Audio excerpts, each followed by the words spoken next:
Okay, so we're at 1310 Blockhouse, which is this lot here. And then right here looks like maybe an easement between the two. And then this is 1302 Blockhouse here right next to it.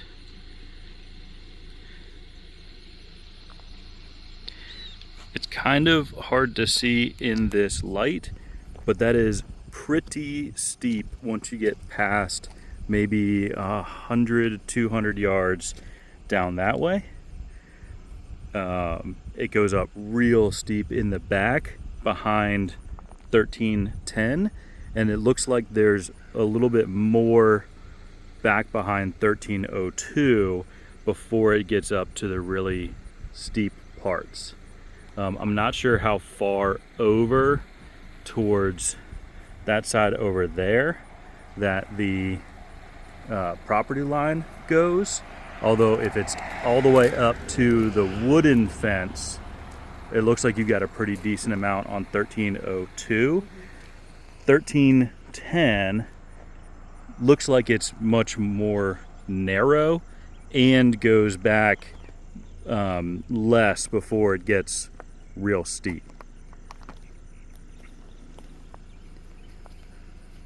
And I'm not sure how far back either one of these property lines goes, but I think you probably got, I don't know, maybe 300 yards, something like that, before it starts to get pretty steep on 1302, whereas 1310 is much shallower. And it looks like it's kind of hard to see through the tree line here, but especially in this light, but right at the tree line, it looks like there might be a small little creek or something that goes back there, because you can kind of see like where it dips a little.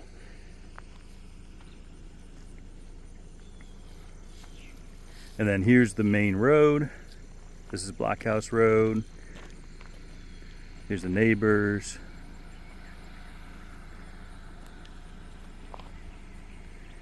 And then the other thing that we did notice is that at least coming from Alcoa, you had to cut through a bunch of sort of side roads and neighborhoods and things to get to Blockhouse Road. There wasn't sort of any main connecting road to get to Alcoa. Now, it wasn't really a big deal, but there was no sort of main cut through. It was kind of driving through, kind of windy back roads, and like through actual neighborhoods and things. The other thing that I've noticed as well, pretty much driving through here, is, and I don't know if this matters at all, there's no sidewalks anywhere. It is all just property and then road. There's no like place to walk along the road anywhere. Yeah. And while the views are really pretty coming in, it looks like where you'd be able to build on this property, there really isn't many views. That's true. Of the mountains from where you would need to build. Yes, the views driving into Blockhouse Road were gorgeous. The views from Blockhouse Road, it's pretty much your backyard, which is not bad. Don't get me wrong. No. It's a pretty nice little view back here, but you're not really getting the mountain views or anything. So that's 1302 there with the barn, kind of maybe a little bit of better view of the back there, and then 1310 here.